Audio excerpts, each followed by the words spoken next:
Welcome back to the Deep Dive, where we plunge deep into the sources you provide and extract the knowledge you need to stay ahead. Today, we're navigating a technology that is fundamentally changing how the physical world operates, the artificial intelligence of things, or AIoT. That's right. And if you think of the Internet of Things IoT as just the plumbing, providing the pipes and sensors to collect raw data. Yeah, the basic connectivity. Exactly.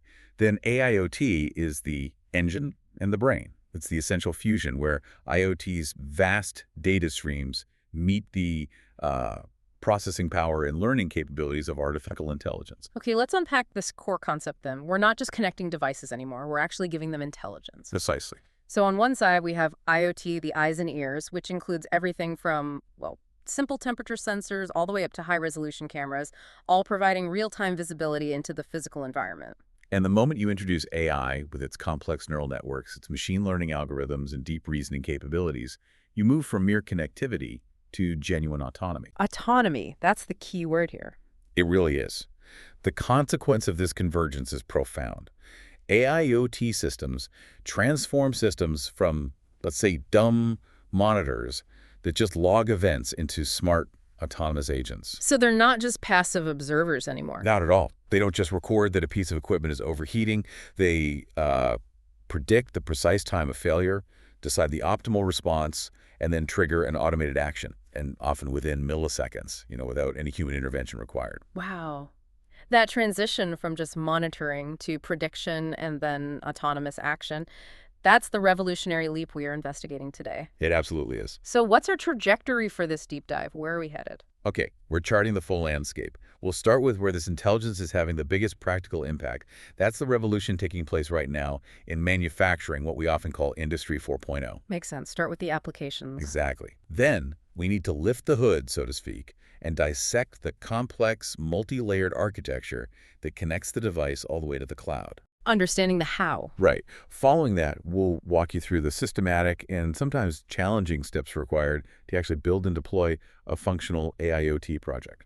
The practical implementation. And finally, we'll examine the aggressive market trends driving AIoT to become what looks like a cornerstone of future global infrastructure. Sounds like a comprehensive plan. Let's dive in. Okay, so when companies seek immediate, measurable returns on investment in tech, they often look at optimizing physical assets, right? Absolutely. Physical operations. Which is why the smart factory industry 4.0 is really ground zero for AIoT. It's where these data-driven analytics are being applied directly to production lines to drastically increase efficiency and quality. Yes, manufacturing is definitely the most mature and impactful domain right now. And if we look at the specific applications, the clear winner in terms of immediate ROI is predictive maintenance. Predictive maintenance, right, moving away from fixing things after they break. Exactly. It's moving away from that expensive run-to-failure model or even just overly cautious scheduled maintenance, which can also be wasteful. So tell us how the AI actually manages this prediction. I mean, it must be dealing with absolutely massive amounts of data just to detect a subtle anomaly, surely? Oh, it is. The mechanism requires a constant torrent of high-fidelity data. You have IoT sensors, things like high-frequency accelerometers, acoustic sensors, thermal imaging cameras. So multiple types of sensors. Often, yes. They're bolted onto critical equipment. They monitor indicators like vibration spectral density, bearing temperatures, motor amperage draw, maybe oil quality. And this generates massive amounts of time series data. We're often talking hundreds of readings per second per sensor. Wow. Okay, I can see why the AI is necessary then. A human couldn't possibly sift through all that noise in real time. Precisely. The AI models, they're often trained on historical failure signatures. They use techniques like deep learning to detect really subtle deviations from normal operational envelopes. Like what kind of deviation? Well, maybe a tiny change in a specific vibration frequency, for instance. Something that signals an impending mechanical breakdown days or even weeks before it becomes visible or audible to a human operator. Days or weeks. That's a significant lead time. It is, and the statistics are truly compelling. Sources indicate that in heavy manufacturing, these AIoT systems can cut machine downtime by up to 40%, just because maintenance is scheduled just in time, not too early, not too late. 40% reduction in downtime is huge for any manufacturer. But I imagine the technical challenge isn't just detecting anomalies, is it? It's also about getting the right data to train the model in the first place. Failures are ideally pretty rare events. That's a crucial insight, absolutely. It's often called the challenge of sparse failure data. When you're building these models, you often have millions of hours of normal operational data. Right, the machine running perfectly. Exactly. And maybe only a handful of examples of actual machine failure. So the AI has to be skilled at identifying anomalies without needing thousands of positive failure examples to learn from. So how does it do that? Well, often this requires using techniques like anomaly detection algorithms or maybe semi-supervised learning rather than just classic classification models that need lots of labeled examples for every category. Okay, that makes sense. So moving from machine health to product integrity, the next massive application you mentioned is automated quality inspection. This seems like a perfect fit for computer vision AI. It really is. This is where AI brings superior consistency and speed that, frankly, far exceeds human capability, especially over long periods. We're talking about deploying specialized, high-speed, AI-enabled cameras and sensors directly onto high-volume production lines, Right on the line itself. directly on the line. The computer vision models analyze product images on the fly, often processing dozens, maybe even hundreds of parts per second.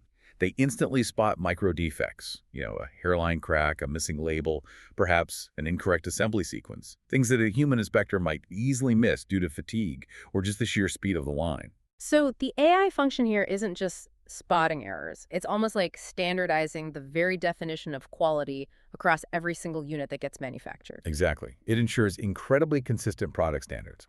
And furthermore, because these systems act in real time, they can signal immediate adjustments to upstream machinery. Ah, so it's a feedback loop. Yes, preventing the production of further defective parts.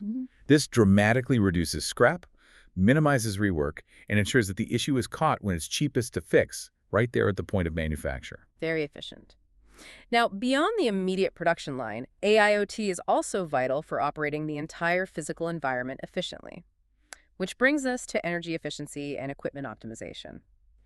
In an industrial setting, this feels like where sustainability directly hits the bottom line. It really does. Think about a massive factory complex. You've got hundreds of motors, ovens, huge ventilation systems, complex HVAC units. A huge energy footprint. Enormous. Yeah. AIoT platforms monitor the energy usage of every single piece of significant equipment and then cross-reference that data with environmental conditions, production schedules, even time-of-day utility pricing. Okay, but if every piece of equipment is sending data, how does the AI decide what's actually wasteful versus just necessary operation? That's where the learning comes in. It establishes a dynamic baseline of what's normal for different conditions. The AI models identify waste or anomalous spikes by recognizing patterns. For instance, maybe realizing that an air compressor is running at 80% capacity, while only 20% of the shop floor machinery that uses it is actually active. And it doesn't just flag it? No, it enables dynamic control. It doesn't just notify an energy manager, although it might do that too. The system might automatically dial down idle machinery or perhaps adjust the power curve of a motor during low demand periods, or optimize the HVAC cooling based on projected load peaks and outside temperatures. So it's actively managing consumption. Exactly. The primary goal is operating in the most sustainable and cost-efficient manner possible by eliminating that systemic energy waste across the entire facility footprint. Okay, next up, let's talk about movement and flow within the factory or supply chain. Asset tracking and inventory management must be massively simplified when every tool and component can potentially be tracked in real time. Simplified, yes, but also optimized intelligently. That's the AI part. We use connected sensors, maybe GPS for yard logistics, RFID tags for internal shop floor tracking, or perhaps Bluetooth Low Energy, BLE beacons on smaller items. So you always know where everything is. You get that real-time visibility of parts, tools, finished goods, yes. But the AI adds the crucial predictive layer on top of that visibility. Predictive layer, meaning the system can act before a problem occurs, like running out of a part. Precisely. It forecasts inventory needs based on the real-time consumption rate of components and the production schedule. This allows for truly optimized logistics. So instead of a worker manually checking bin levels, Which takes time and is prone to error. right, the AIoT system can dynamically reorder materials when stocks fall below a calculated threshold. Or in a complex assembly line, it might even route autonomous guided vehicles, AGVs, dynamically. The little robots carrying parts around. Exactly those. Route them to deliver components just in time, JIT, to the exact workstation that needs them, right when they need them, minimizing staging areas and searching time. It transforms what can be a chaotic supply chain into a transparent, self-regulating flow. That sounds incredibly smooth. Okay, our final application here in Industry 4.0 addresses human capital, worker safety, and analytics.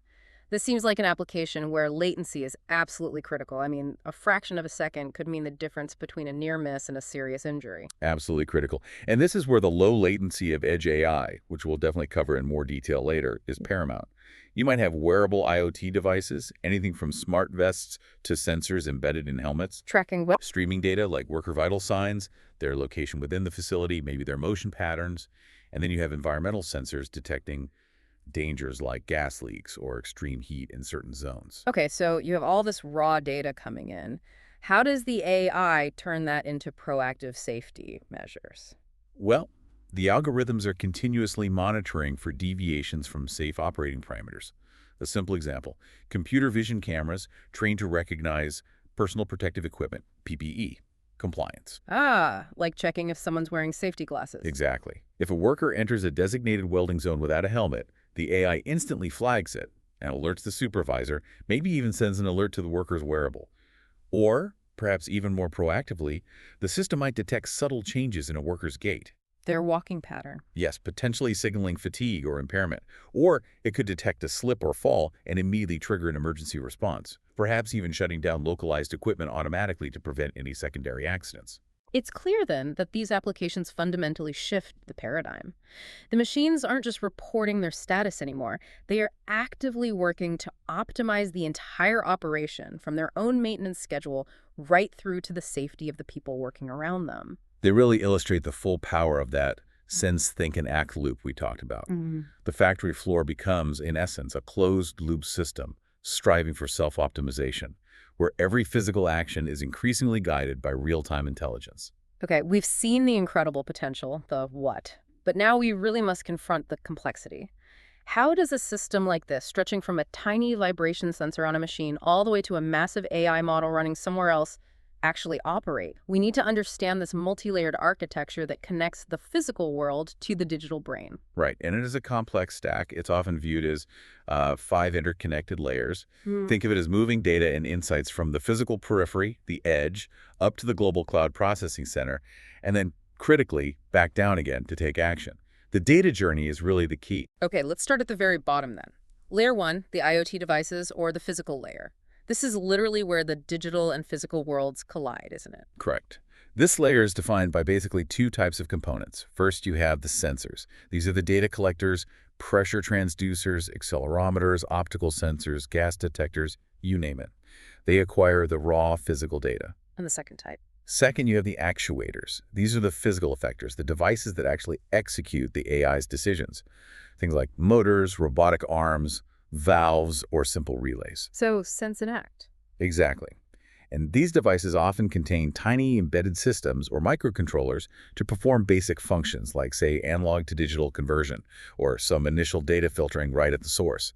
For instance, that actuator that shuts off a motor based on a predicted fault, it needs to be reliable and capable of receiving and acting on commands very rapidly. Got it. So once that sensor data is generated, you mentioned maybe 100 high-frequency readings per second.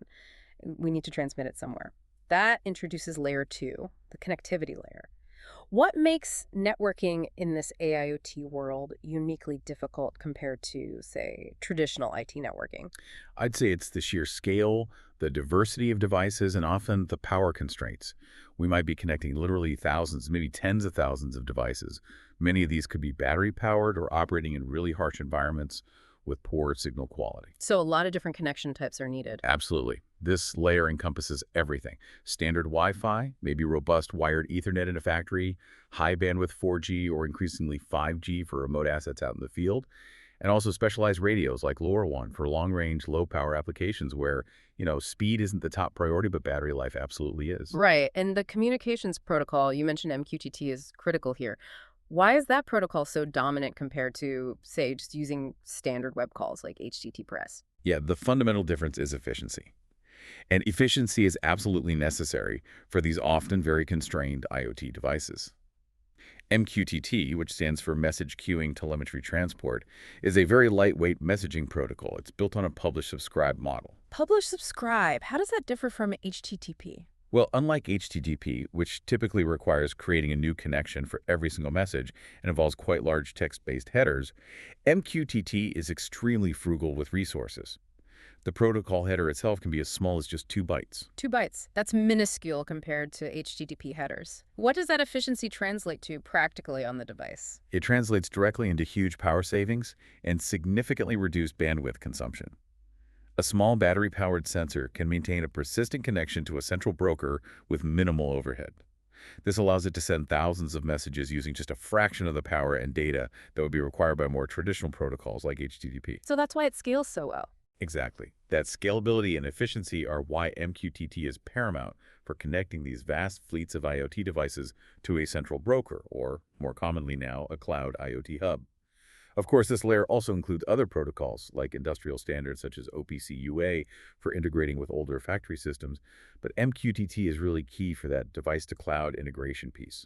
And security is vital here too. We'll definitely come back to security. Okay, now we get to what feels like the technological sweet spot of AIoT Layer 3, edge computing. I have to ask this.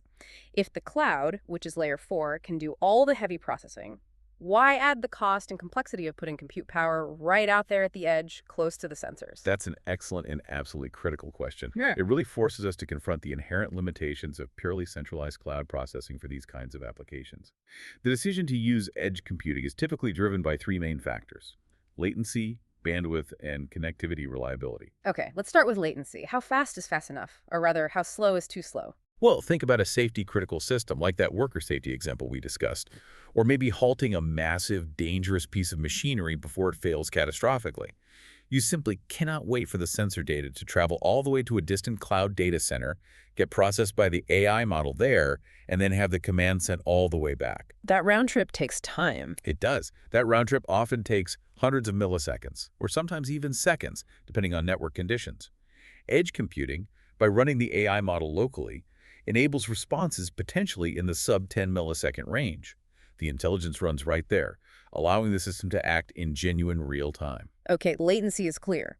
What about the other benefits? Bandwidth and reliability. Right.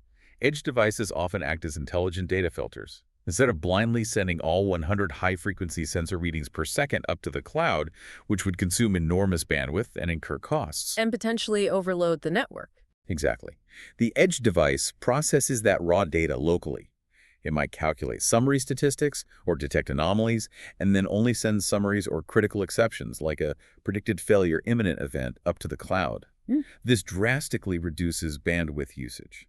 And crucially, it ensures the system can continue to operate intelligently and autonomously, making those critical local decisions, even if the primary internet connection temporarily drops out. So the edge device acts as a kind of local brain, ensuring resilience. What sort of hardware actually enables a tiny machine, maybe sitting on a factory floor, to run these complex AI models? Yeah, we need specialized hardware for this. For tasks involving computer vision, you often see single-board computers like the NVIDIA Jetson modules. These incorporate powerful GPUs, graphics processing units, which are specifically designed for the parallel processing needed for efficient neural network inference. And for things that aren't vision-based or need even lower power? Right, for ultra-low power applications, we look at even more specialized chips. Things like advanced microcontrollers, MCUs, running frameworks often referred to as TinyML, or dedicated AI accelerators like Google's Coral TPUs. These are hardware chips optimized purely for running ML models very efficiently. And on the software side, you absolutely need optimized frameworks like TensorFlow Lite. These are crucial for stripping down and compressing those large AI models trained in the cloud to fit onto these memory and power-constrained hardware platforms at the edge. Okay, that naturally leads us up the stack to Layer 4, the cloud AI and data platform. If the edge is doing the fast local work and the filtering, what's the primary function left for the cloud? The cloud is essentially the global intelligence center. It handles the really heavy lifting computationally, the long-term data storage, and the complex learning processes that the resource-constrained edge devices simply cannot manage.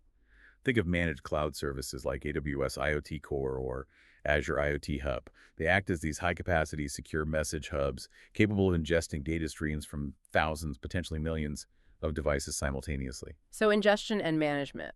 What specifically does the AI in the cloud do that the edge AI doesn't or can't? Well, the primary role is complex model training and performing big-picture analysis across the entire fleet.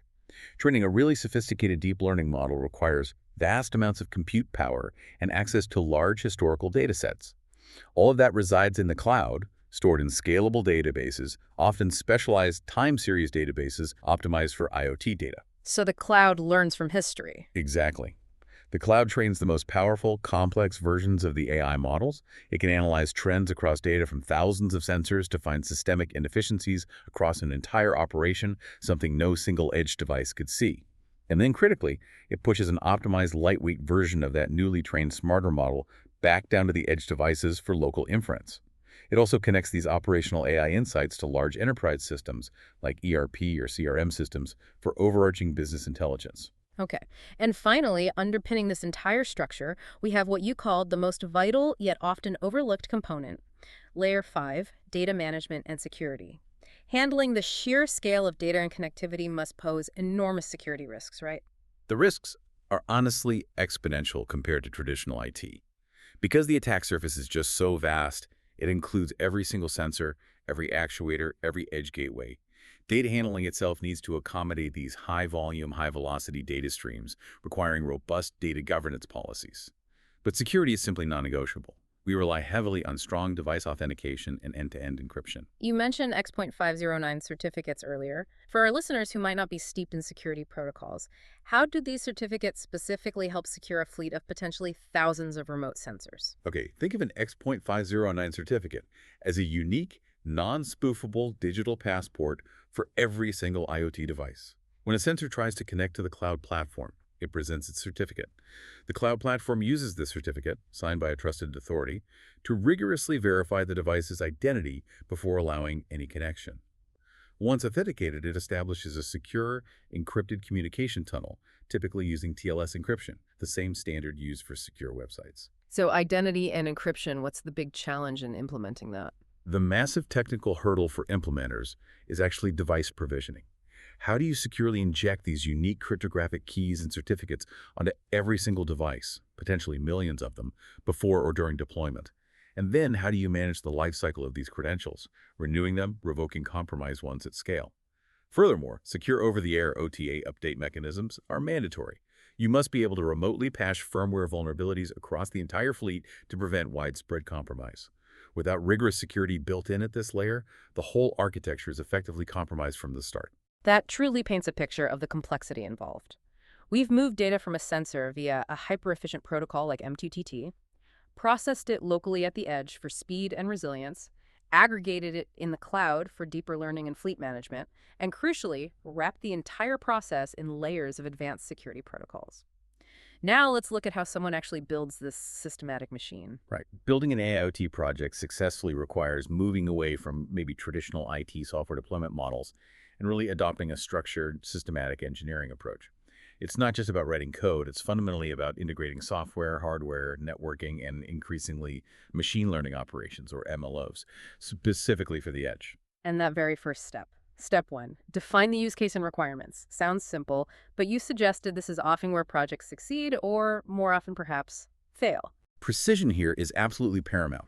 You must identify a single specific high-value problem you are trying to solve. Don't boil the ocean. Is it specifically reducing unscheduled downtime on these critical pumps by 15%? Or is it decreasing energy consumption in this building zone by 10%? So be very specific about the goal. Extremely specific. Clarity here determines everything that follows. The required data types, do I need vibration, temperature, or images? The necessary frequency of the insights, is real-time essential, or is a daily batch report okay? The environmental constraints the hardware will face, hot, dusty, wet, no reliable power. And, crucially, the budget constraints and any regulatory compliance standards that need to be met. If that initial problem definition is vague, the technology stack will inevitably be oversized, overly complex, and the ROI will likely be unattainable. Okay, crystal clear requirements first. Once we know what we're solving, step 2 is selecting the appropriate hardware, the sensors, and the edge computing device. This seems like it must be a massive exercise in trade-offs, balancing capability against cost and power consumption. It absolutely is. It's all about trade-offs. The sensor choice must match the data need precisely. Don't use an expensive high-resolution camera if a simple, cheap acoustic sensor will actually suffice to detect the failure mode you care about.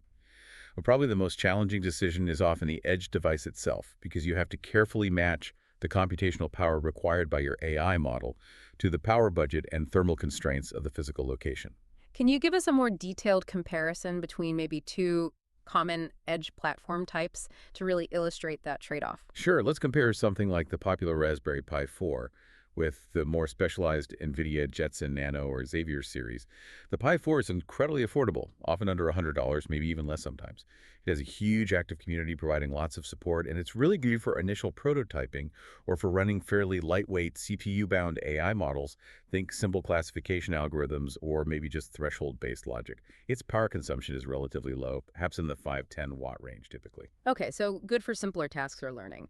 And the Jetson series. The Jetson family is really designed from the ground up as an industrial-grade AI powerhouse for the edge. It features powerful integrated GPUs, which are absolutely necessary for high-throughput, heavy computer vision tasks, like analyzing multiple high-definition video streams simultaneously or running complex object detection or segmentation models in real time. So much more powerful, but presumably more complex and costly. Exactly. While it offers vastly superior ML inference performance, particularly for vision, it costs significantly more, hundreds of dollars.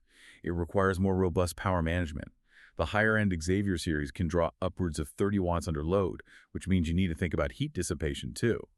And frankly, it demands a higher level of software integration expertise to really leverage its capabilities effectively. The key is, you must select the compute capability that genuinely matches the inference load of your specific AI model. Overspecifying the edge hardware is a very quick way to kill your project's ROI before you even start. Makes sense. Choose the right tool for the job. So once we have the hardware selected, step 3 is planning connectivity and platform integration. This is all about connecting those physical devices reliably to the digital infrastructure. That's right. The network choice is primary. Cellular, like 4G or 5G, is often necessary for remote, mobile assets out in the field, but it comes with ongoing data costs. Wi-Fi or wired Ethernet is usually standard for dense factory environments where infrastructure is available. Then you select a cloud platform. For production scale, managed services like Azure IoT Hub or AWS IoT Core are generally preferred because they handle critical functions like device provisioning, security certificate management, and scalability pretty much out of the box. But for initial development, maybe if someone is just prototyping on their bench, is it practical to start with something smaller, less complex than a full cloud suite? Oh, absolutely, yes. For just initial data flow verification, maybe testing your sensor integration, you can definitely use open source MQTT brokers like Eclipse Mosquito, running locally or on a simple server. That lets you test your MQTT protocol implementation easily. But it's important to remember that the managed cloud services offer essential production-ready features like secure device provisioning and ongoing fleet monitoring that you'd eventually have to build yourself otherwise. Can you give a quick prototype example? Sure. A common pattern involves linking, say, that Jetson device using an authenticated MQTT connection using those X.509 certificates we discussed directly to AWS IoT Core. IoT Core then acts as the secure entry point and message router, perhaps immediately routing the incoming telemetry data into a stream processing framework, like AWS Kinesis, for immediate analysis or visualization on a dashboard. The crucial point is that security, using those device certificates, must be implemented right from day one, even in the prototype phase. Don't add it later. Good advice. Okay, we've collected the data, we've connected the device securely. Step 4 is developing or training the AI model itself. This sounds like where the real magic, but also maybe the real difficulty begins. It certainly starts with the data. That's the foundation. You absolutely must collect high-quality, representative, and accurately labeled sample data that covers both normal operating conditions and the abnormal conditions or failure modes you want to detect. And going back to that sparse failure data challenge we talked about. Right, not having many examples of failures. Exactly. This often involves needing techniques like data simulation or data augmentation to artificially create enough realistic examples of those rare but critical events for the model to learn effectively. Then the model approach itself could be anything from a relatively simple statistical regression model, maybe even just some clever threshold-based rules for very basic tasks, all the way up to complex, deep, convolutional neural networks for image analysis or recurrent neural networks for time series forecasting. How do developers realistically bridge that gap between training a potentially massive complex model in the cloud with all its resources and then deploying a version of it that can actually run efficiently on a tiny constrained edge device? Yeah, that's the core MLOps challenge specifically for the edge. Specialized tools and techniques are pretty much essential here. We use techniques like model quantization. Quantization, what's that? It means reducing the precision of the numbers, the weights, used inside the model. For instance, changing them from standard 32-bit floating point numbers down to maybe 8-bit integers. This drastically reduces the model size and often speeds up computation, with hopefully only a small impact on accuracy. We also use techniques like model pruning, which involves removing redundant connections or neurons within the neural network, again to make it smaller and faster. And are there platforms that help with this optimization process? Yes, absolutely. Platforms like Edge Impulse have really emerged as revolutionary in this space. They aim to simplify that entire workflow.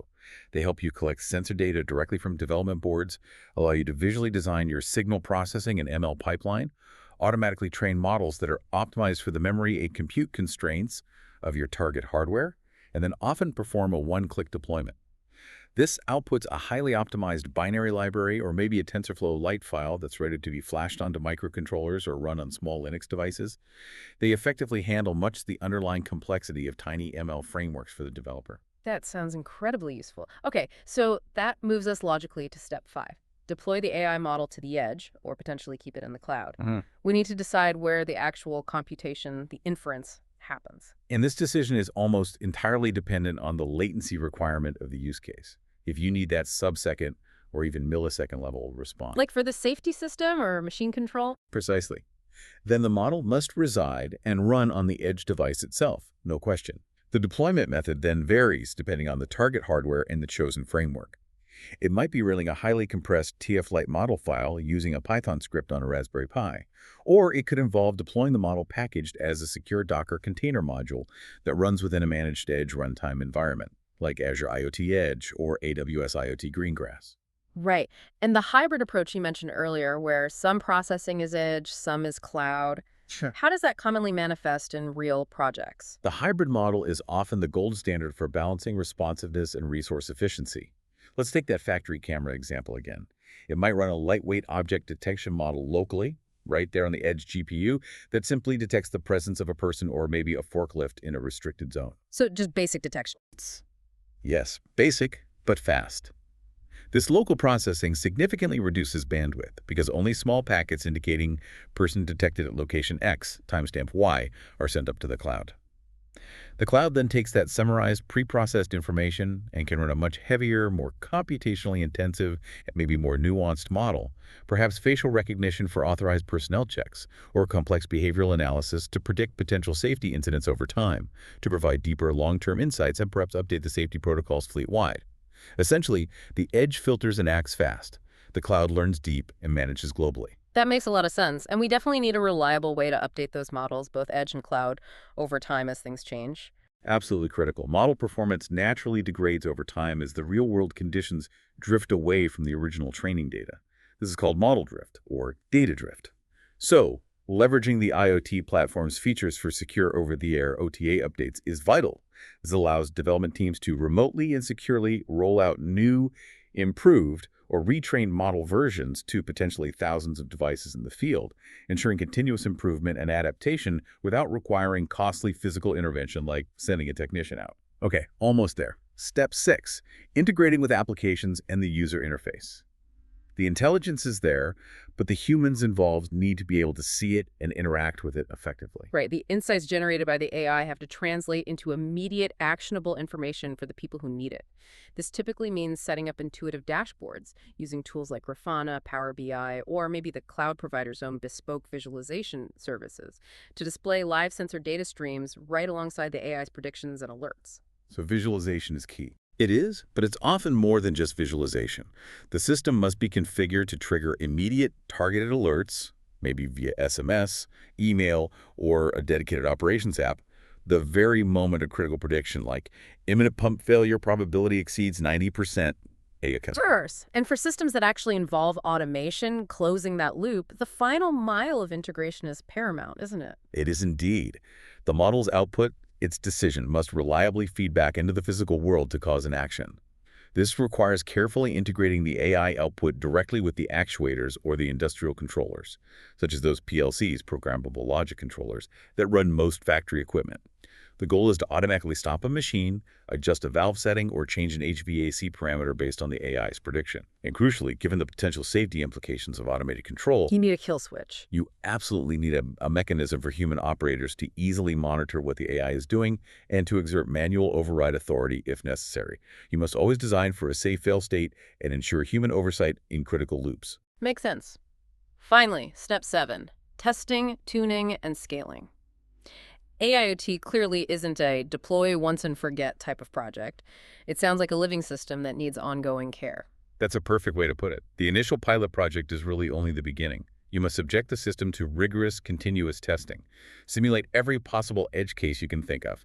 Network loss, intermittent connectivity, intentional sensor failure or spoofing, feeding it highly anomalous data patterns that the AI perhaps hasn't explicitly seen before during training. Test its resilience. And validate against the original goal. Critically, validation must be centered squarely on that initial business objective defined back in step 1. You need to prove the actual ROI. Did the predictive maintenance project actually reduce downtime by the target 15% over 6 months? Did the energy optimization model really meet the projected cost savings goal? If and only if those results are validated in the pilot, then you can confidently leverage the robust features of the cloud IoT suites for things like scalable device provisioning, centralized monitoring, and full lifecycle management to move from a pilot of maybe 10 machines to a full production rollout across thousands of assets. It truly is an iterative cycle. Deploy, monitor, learn, refine, redeploy. Okay, we've meticulously built the system layer by layer from sensor to cloud and back. But let's zoom out now. The market signals, the investment trends, they suggest that this technology isn't just another efficiency tool. It feels more like a foundational layer for the next wave of industrial and even public infrastructure. I think that's absolutely right. The growth figures alone are pretty staggering, and they confirm this is a massive industry shift, not just a niche technology.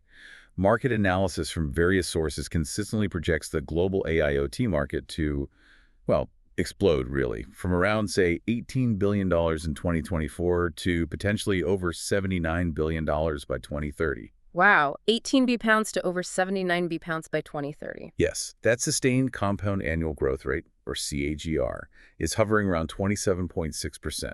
That indicates really aggressive, sustained investment and adoption across multiple sectors. What are the primary forces you see driving that kind of explosive growth? I think it's the perfect confluence of really 3 key factors hitting maturity at the same time. First, just the ever-increasing density of active IoT devices out there. We now have literally billions of sensors deployed, generating unprecedented amounts of data about the physical world. More data to feed the AI. Exactly. Second, the rapidly dropping cost and the simultaneously increasing computational power of edge AI hardware. Those specialized chips are becoming more capable and more affordable. And third, perhaps most importantly, the maturation and increasing accessibility of the software tools and platforms, like the Edge Impulse example we discussed. These tools dramatically lower the barrier to entry for developers and companies wanting to actually develop and deploy machine learning models onto these edge devices and microcontrollers. It's becoming feasible for more people. Right, the tools are catching up. Now, the technical foundation enabling this growth has to be the network itself. We talked quite a bit about edge AI enabling local intelligence, but when you combine that ubiquitous edge intelligence with the ongoing global rollout of 5G and then look ahead to 6G, the potential seems almost limitless. Yeah, 5G is truly transformative for AIoT, especially for more demanding applications, because it provides that trifecta required for mission-critical use cases. Firstly, high bandwidth to handle richer data streams like video. Secondly, massive connectivity density, meaning you can connect far more devices per square kilometer without congestion. And thirdly, and perhaps most importantly for control applications, ultra-low latency. And that low latency is key for autonomy. It's absolutely key. That latency, potentially down in the single-digit milliseconds range with 5G, is what makes truly reliable, real-time autonomous systems possible.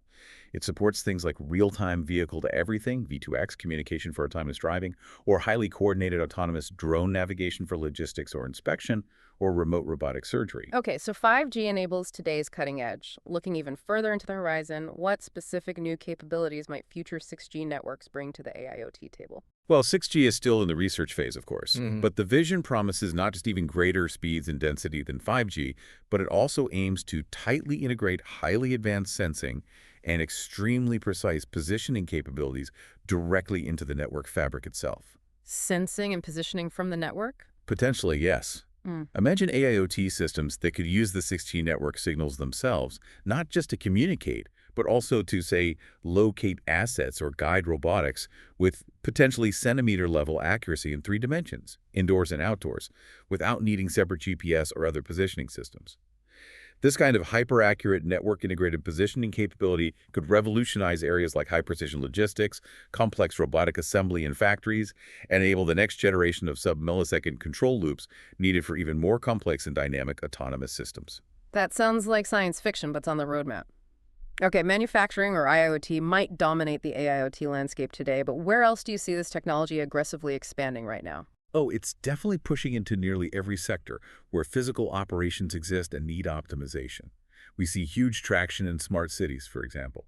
Think intelligent traffic grids that use AI analyzing real-time camera feeds and sensor data to dynamically manage signal timing, reducing congestion and emissions, or AI-based surveillance for public safety. Maybe down cities. Healthcare is another major growth area.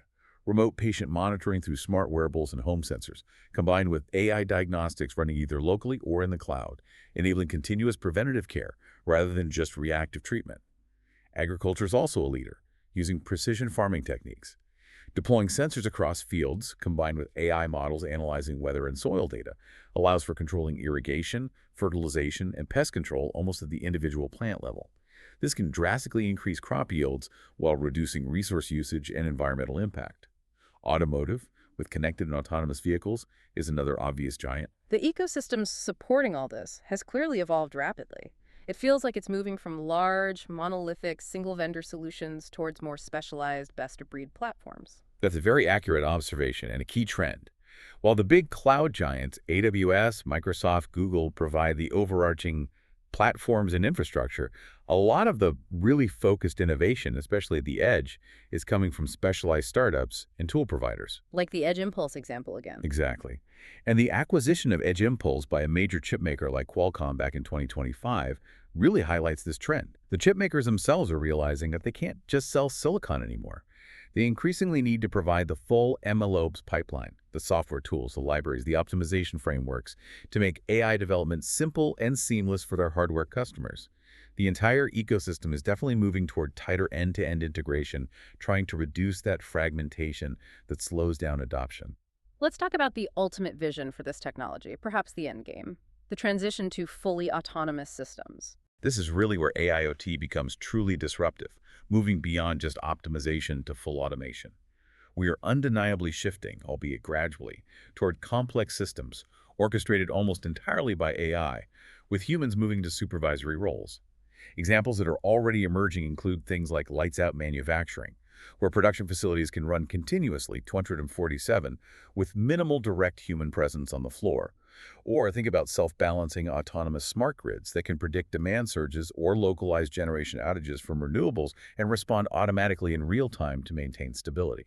And the concept of the digital twin seems central to designing, managing, and optimizing these complex autonomous environments, doesn't it? It absolutely does. The AIoT-driven digital twin is far more than just a static 3D model or a virtual replica. It's a dynamic, living, continuously updated model of a physical asset or even an entire system. Could be a wind turbine, an engine, a whole factory, or even a city's water network. What makes it living? The crucial insight is that the digital twin is constantly fed by the continuous, real-time data streams coming from the AIoT system, the sensors on the actual physical asset. This allows operators, or even other AI systems, to run complex simulations and what-if scenarios on the twin. You can test different control strategies, find optimal configurations for production changes, or simulate the impact of planned maintenance before making any costly or risky physical changes in the real world. It minimizes risk and maximizes the efficiency of the physical operation by leveraging its virtual counterpart. Alongside pure efficiency and automation, we're also seeing a heavy focus now on the broader social and environmental benefits AIoT can enable. Absolutely. And this is becoming a major driver for adoption as well. AIoT is proving to be a massive tool for sustainability initiatives. We've seen how it optimizes energy usage in large-scale smart buildings and factories. It can dramatically reduce waste in complex global supply chains by optimizing logistics, predicting demand more accurately, and minimizing spoilage or inventory obsolescence.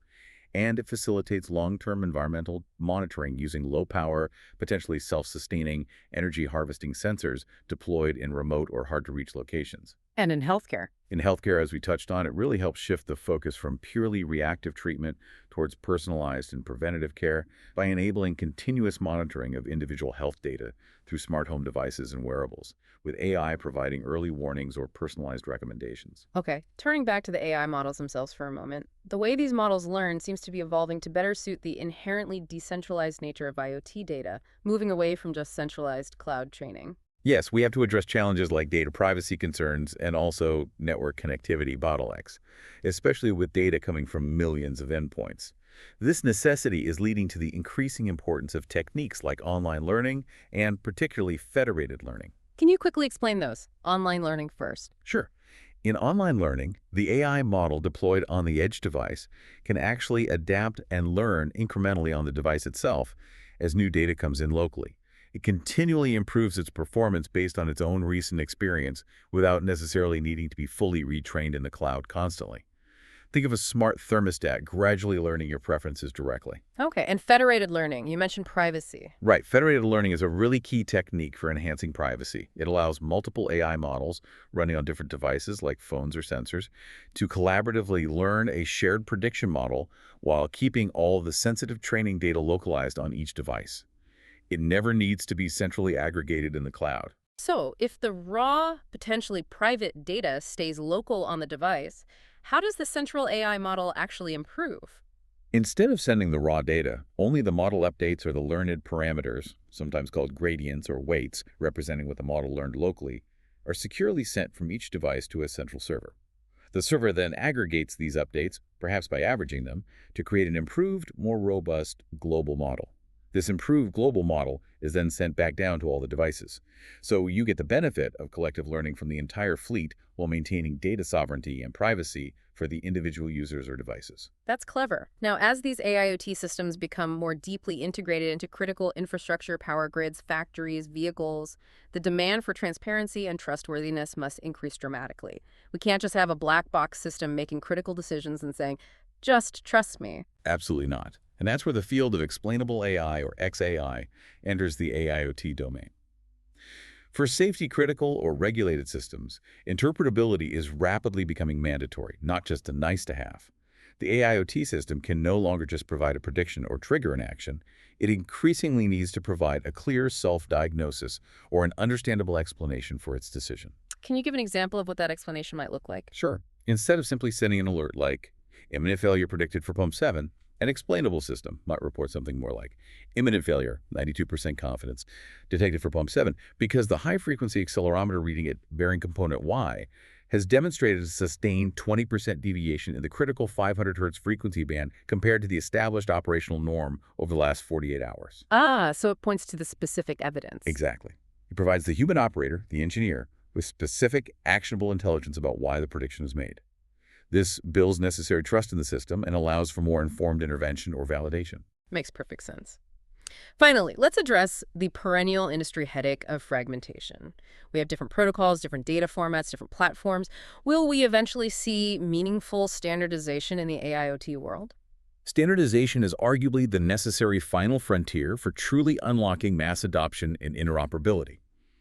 Right now, yes, there's still significant fragmentation, particularly in data schemas, between different vendors and in some proprietary industrial communication protocols.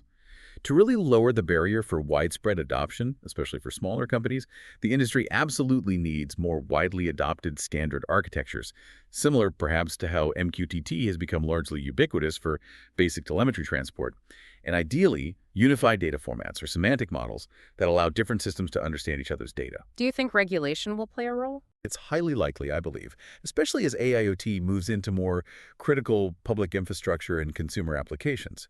Regulatory bodies worldwide will almost certainly step in sooner rather than later to introduce mandatory guidelines and standards covering AIoT safety, security protocols, data privacy, and perhaps ethical considerations, particularly around autonomous decision-making. This regulatory push will likely compel the industry towards greater consistency, interoperability, and transparency. #tag outro.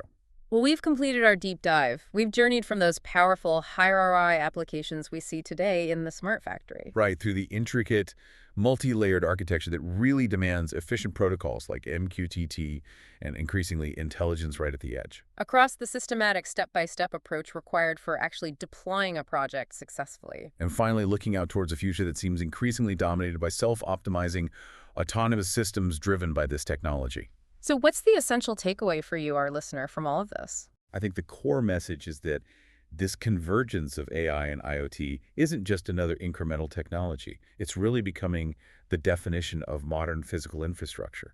It's the technology that is rapidly and perhaps irreversibly blurring the line between the digital world and the physical world we inhabit. That underlying vision you mentioned, the operating system idea. Exactly. The powerful underlying vision here, the one that really justifies the scale of investment and disruption we're seeing, is that AI is quickly becoming the operating system for the physical world. And IoT provides its essential eyes, ears, and crucially its hands to sense, understand, and then execute its commands within that physical world. So the next decade won't just be characterized by connected infrastructure, but by intelligently adaptive, autonomously managed infrastructure. That's the trajectory. So we really encourage you, the listener, to consider this as you go forward. Look carefully at the specific challenges within your own industry or your own operations. Where is there a costly recurring problem, whether it's related to maintenance, energy waste, quality control, safety, or logistics inefficiency, that could potentially be solved or significantly mitigated by connecting predictive AI insights directly and autonomously with physical, real-world operational controls? Find that intersection. Find that intersection of data science providing the insight and IoT providing the physical connection and action, because that's where the true, often untapped value of AIoT resides today and will continue to grow tomorrow.